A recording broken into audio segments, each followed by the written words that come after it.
Some Pokemon have special held items made specifically for them. A lot of these even interact with the in-game story and are given to legendaries to change their form or power them up. But even some regular blue collar mons were gifted their own signature items. Today we are looking at these items meant to be used by only one Pokemon or their Evo line.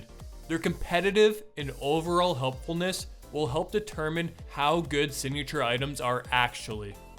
To see how much the item impacts the actual users, we have to first look at the mon itself. How well off would it be competitively? And then how much better or worse off is it when holding their exclusive item? I'm gonna put these into categories, tiers if you will.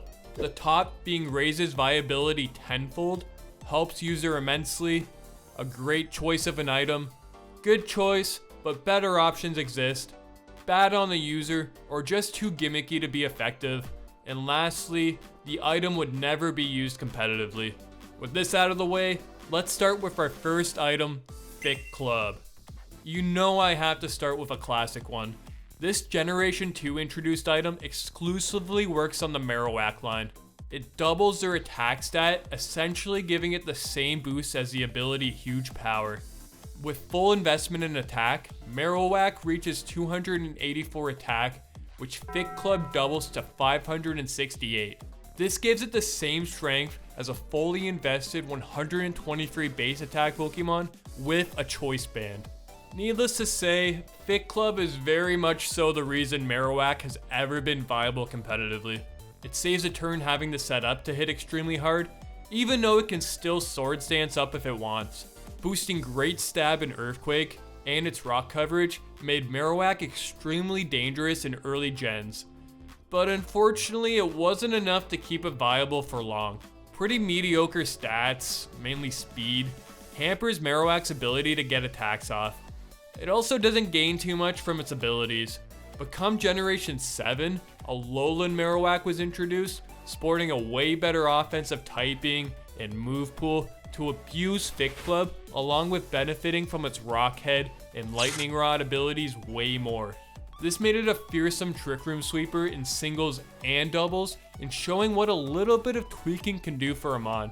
I'm going to add this to the helps user immensely tier, as without this item, I don't think Marowak ever has a role in a competitive tier. Next, I'm going to cover some crazy items in the red and blue orbs.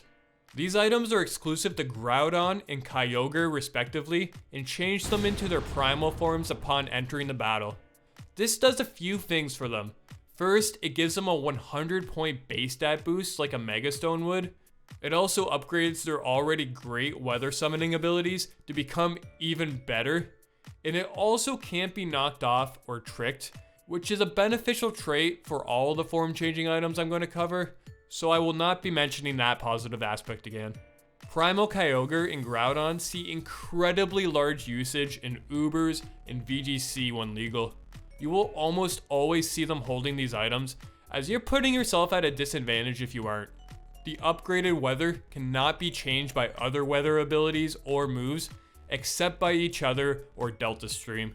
So your Kyogre will be pretty helpless against a Primal Groudon, and vice versa, instead of countering them upon swapping. These orbs transform them without needing a turn, which means you reap the benefits immediately, and I think it's safe to say we can put these items in the raises viability tenfold tier. They were already uber Pokemon, but these items help push them to a whole nother level of usefulness. With all the great items, there are bound to be some not so great, which we will see next with Quick Powder and Metal Powder. These items are exclusive to Ditto. Yeah, the blob who transforms into other Pokemon. They gave it 2 signature items, and 2 separate generations to boot. Metal Powder was introduced in Generation 2, and gave Ditto a 50% boost to its defense and special defense stats. These boosts would still work when transformed, at least giving Ditto a bit of an advantage over whatever it transformed into. This proved to be too OP, and they changed its effect in Generation 3 to double Ditto's defense stat instead, and only double it if Ditto isn't transformed. This nerf saved it from being the first Pokemon banned from Ubers, but they were kind enough to rectify the situation in Generation 4, introducing Quick Powder, an item that doubles Ditto's speed stat, when not transformed of course. This can let it get the jump on its opposition and transform on them before they have a chance to take advantage of its vulnerable typing and base stats. Then essentially, it has no item after. Its hidden ability Imposter was released in Generation 5, no longer needing Ditto to use the move Transform, and no longer giving these items a reason to ever be sniffed. Ditto has been the easiest mon to put together in the team builder, only having competition from Gen 8 Dracovish, as you only have to slap one move and a choice scarf on, and you have your set. I will add both of these items to the would never be used tier, with Metal Powder being a tiddlywink higher due to even potentially having a benefit in Generation 2 when the defense boost lasted when transformed. While Ditto's items were obviously bad, next we have ones that aren't obviously bad, but still pretty bad. These are the drives. The drives are exclusive to Genesect and changes its form and the type of its signature move, Technoblast, to the corresponding drive. Technoblast is a pretty strong move, and you can choose a fire, ice, water, or electric coverage option, but realistically, you are never using this competitively. It doesn't give you any extra stat boosts, or change your typing to receive stab on your attack. The worst aspects of these items are the actual form changing properties, as they give away that you are running Technoblast and what type it's going to be. There is no surprise factor unless your opponent has zero clue of it, which to be fair, they might not even notice since no one uses these items. The opportunity cost is really too big though, since you're giving your item slot up that could be used on a choice item or a damage boosting item. And consider Genesect already has Ice Beam and Thunderbolt along with Blaze Kick and Flamethrower, and your reasons to use the drives go down further. A Douse Drive could in theory be useful, say to snipe a certain water weak check in a draft league game where you know what to build for, but your opponent will still clearly see the blue on Genesect. And on Showdown, it even says which drive it has upon team preview. These items are going into the very bottom of bad / too gimmicky, but I think it's very, very close to the would never be used here as well. I'm being a little bit kind on this one. Up next, we're going to cover the item Soul Dew. Soul Dew is an item exclusive to Latios and Latias. It's a harder one to rank because of receiving a nerf halfway through its lifespan. From Generation 3 when it was introduced to Generation 6, Soul Dew raised a Lati's special attack and defense by 50% each. This is like holding a Choice Specs and Assault Vest at the same time, except you don't receive any drawbacks. Oh, yes, the Latis were exceptional choices in many Ubers tiers. Latias specifically was a great Kyogre and Groudon answer with its tremendous special bulk and Earthquake immunity. Latios would be used more if a more offensive choice was needed. It could still take a few strong special hits as well. Soul Dew outshined even their Mega Stones in Generation 6, as their boosts were far more useful than the boosts provided by Mega Evolution. From Generation 3 to 6, I would definitely have Soul Dew in the top tier, as the item itself got banned to Ubers and even was banned in multiple in-game modes, but its current effect from Generation 7 on severely crippled it. It now boosts the power of Psychic and Dragon type moves by 20% for the Latis. So it is essentially downgraded from a Choice Specs and Assault Vest to holding a Twisted Spoon and Dragon Fang. While the Latis have way less use for this item now and have better options, they are still alright choices if you want to run an offensive boosting item and don't want the downside of Life Orb recoil or being choiced into a move. But post nerf will go into the good choice, but better options exist. A classic item is up next in the Leek. Formerly the Stick, this item is exclusive to Farfetch'd, but also works on the evolution Surfetch'd. It increases their critical hit rate by 2 stages. This gives them a 50% chance to land a crit on any attack and is a guaranteed crit on moves that have a high crit rate. These mons never really had much of a competitive impact, but Farfetch'd does use a Stick as its preferred item. It received a few good buffs in recent generations though, with a massive attack buff from 65 to 90 and access to strong priority in first impression. This at least helps with the low speed, and your Stick has more opportunity to yield you some crits. With Surfetch's sexy 135 base attack, that's gonna hurt big time. You get guaranteed crits on other moves like Leaf Blade, Night Slash, and Slash if you can survive a hit. Overall, I think this will go on top of Good Choice, but better options available, since I feel you'd be better off with a Choice Band or Scarf on these frail slow mons. Back to the legendary signature items, we first have the Adamant Orb. This signature item of Dialga will boost the power of its Steel and Dragon stab attacks by 20%. Get used to this effect as it becomes the standard for a lot of these items. Unfortunately, Dialga doesn't get too much use from its signature item. Steel and Dragon don't exactly nab an extensive amount of super effective hits, so it is more beneficial to boost non-stab coverage options like Fire Blast, Thunder, Aura Sphere, and Power Gem. This can be in the form of Choice Specs or a Life Orb, which will provide a bigger boost to its stabs anyways, with the downside of losing a bit of HP. This will go on the lower end of the Good Choice, but better options available, since it's still pretty beneficial, but just outclassed. The Lustrous Orb, on the other hand, is the signature item of Palkia. It boosts its Dragon and Water type attacks by 20%. It actually does see use on Palkia for a couple of reasons. Its stab options are a lot better than Dialga's, including having an actual usable signature move in Spatial Rend. This doesn't harshly drop your special attack like Draco Meteor does for Dialga, and is a much stronger attack than Dragon Pulse with a high crit chance too. Hydro Pump is also a much stronger attack than Flash Cannon and has some nice super effective hits. Palkia also has good coverage options like Thunder and Fire Blast, so Life Orb is often the preferable choice to get within certain KO ranges, but Lustrous Orb having no HP drawbacks is at least good compensation to consider it. Sometimes Palkia wants to run a more supportive set as well, with 2 moves from Toxic, Roar, Trick Room, and Rest, combined with its stab, which makes Lustrous Orb a solid option. This will go into the Great Choice tier on the lower side. When it comes to the Adamant Crystal and Lustrous Crystal, these items transform Dialga and Palkia into their respective origin forms. What does this really do? Well, it shifts some base stats around for these mons, making them more optimized. Palkia loses 20 base points off its rarely used attack stat, and pushes it into its speed stat, going to a blazing 120 base speed. Dialga also drops 20 attack, but instead puts it into its special defense stat to boost it to 120. It additionally provides the same 20% boost to their stabs as the orbs. But to use these forms, you need to be using these items, meaning your opponent already knows your item. The stat boosts are nice and the item effect is pretty solid, but it also limits you from running any other item, effectively pigeonholing your moveset flexibility. I'm going to put Dialga's Crystal in the solid choice, but better options available tier, since its stat boost doesn't do as much as running a more beneficial item.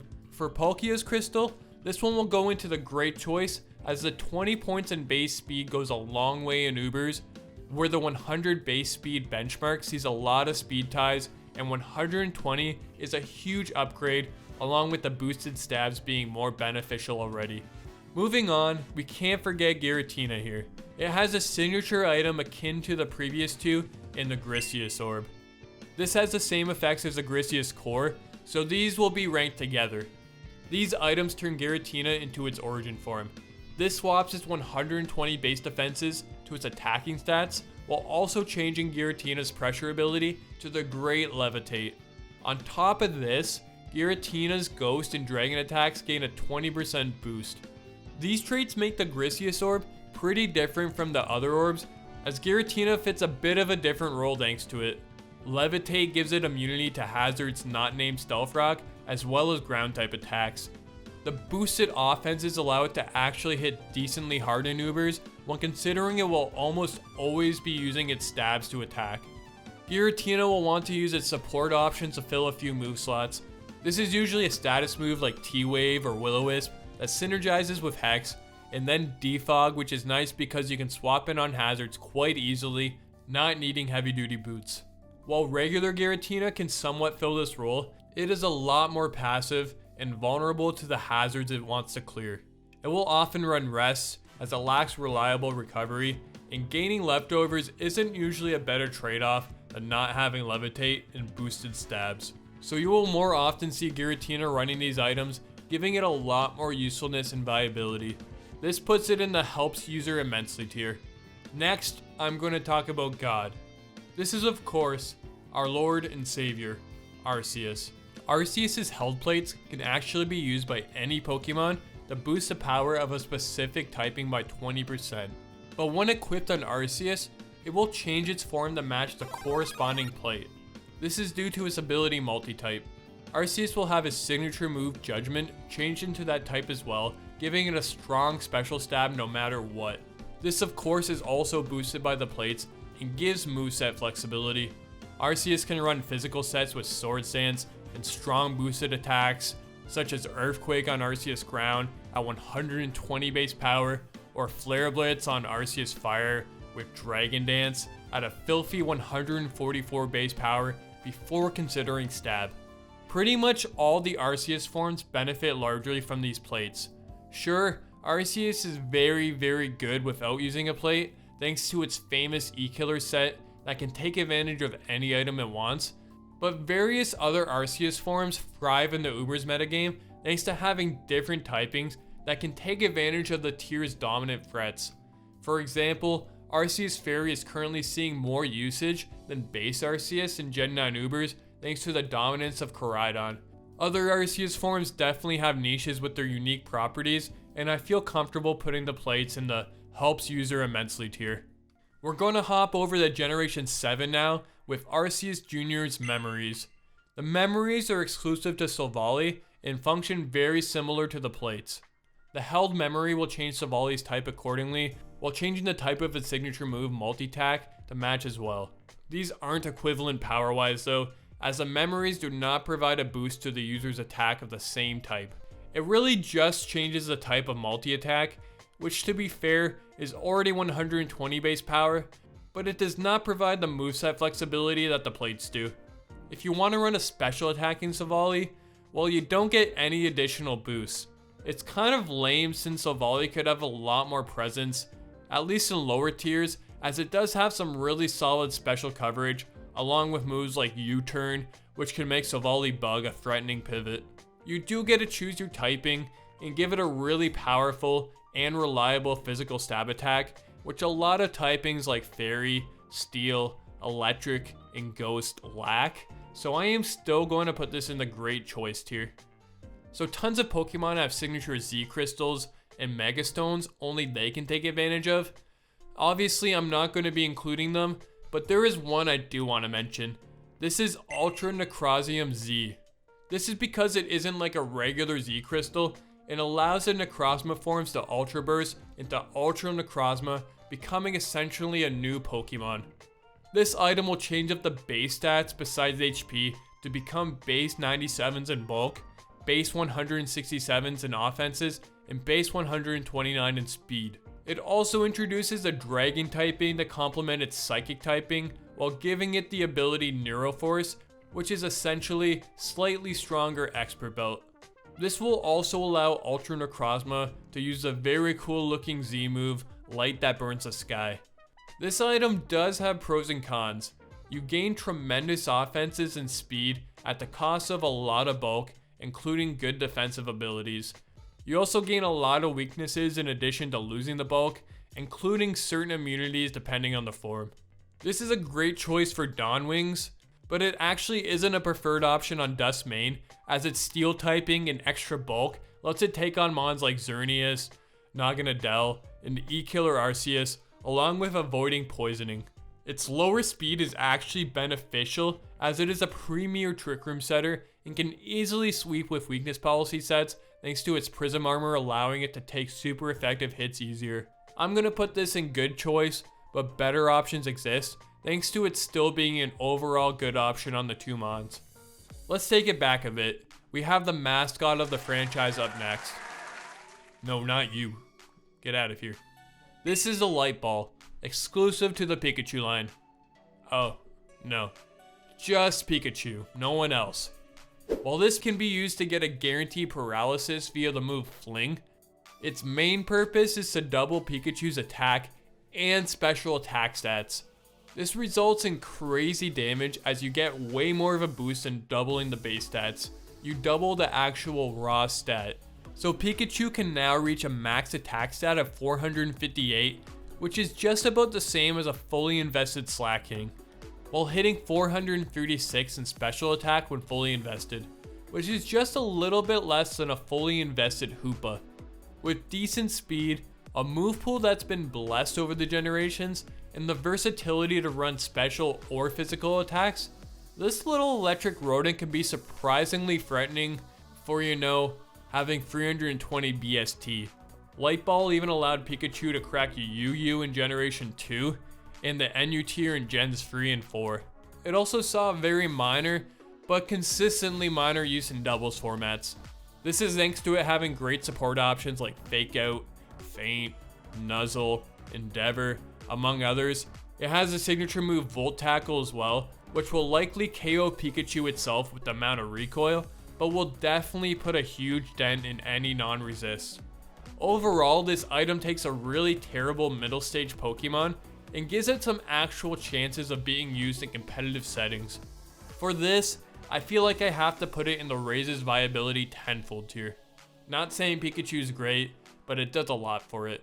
While giving a Gen 1 Pokemon a signature item usually results in great success, there are mons that didn't need a signature item to be good, and would actually just be worse off with theirs.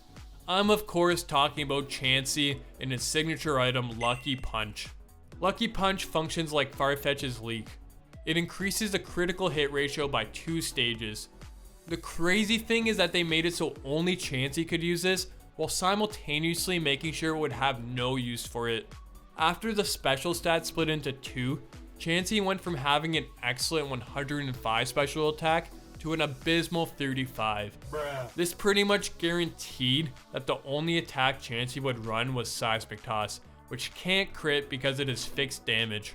Chansey would lean into its support role with Leftovers and eventually Eviolite from Gen 5 on.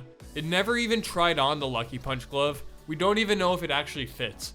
It could potentially not be the worst choice ever on a gimmick Blissey set, considering it has an alright 75 special attack stat to work with. But even then, are you really giving up Leftovers for this? Lucky Punch goes into the would never be used tier easily. Now for a really cool one. Or I guess one cool and one meh. We have Clamperl's signature items here. These are the Deep Sea Tooth and Deep Sea Scale. While these items do evolve Clamperl to Huntail and Gorobus when holding them and traded, they also have an in-battle effect on Clamperl. The Deep Sea Tooth doubles Clamperl's special attack, while the Deep Sea Scale will double its special defense. Automatically, you should be able to tell that even with a doubled special defense, Clamperl isn't going to work as a defensive mon with that HP and speed. But still, it is an item that benefits it and gives it a semblance of having bulk, so we will graciously put it in the bad/gimmicky tier. Deep Sea Tooth though, this item is a bop. We have seen the power of doubling a raw stat. Marowak, Pikachu, they hit like a truck. Well, Clamperl actually doesn't have a terrible special attack stat. Base 74 special attack gets you to 271 at max investment. Double that and you have a 542 raw stat when you send this shiny demon out of its ball. Then consider Mega Mewtwo Y, the mon with the highest base special attack at base 194 reaches 535 with max investment, and you can start to see the level of power lying dormant. While this mon can be very powerful and did get a significant buff in Gen 5 with Shell Smash to make it even stronger while giving it enough speed to potentially do something, Clamperl never found the competitive success it was destined for. Sure, it could sweep novice or unprepared teams who don't respect its fury, but unless it could come in on something asleep or frozen or a very passive mon, Clamperl has a very hard time finding an opportunity to get in and set up or just get off attacks. But if you set up the right scenario, it's very possible that your Clamperl can gain the surprise sweep, as it does have the tools and power to do so. For these reasons, I will be including the Deep Sea Tooth in the helps user immensely tier, while also noting that it still isn't an actual viable mon, even in lower singles tiers. To finish off this list, we have some more recent signature items. But if you made it this far and enjoy the content, hit that subscribe button. Infestate that like button too. I don't know if I like the sound of that too much. First, we will quickly go over the Ogerpon masks. These all have very similar effects. Depending on the mask, Ogerpon will change form and add an additional typing to its base form's grass typing.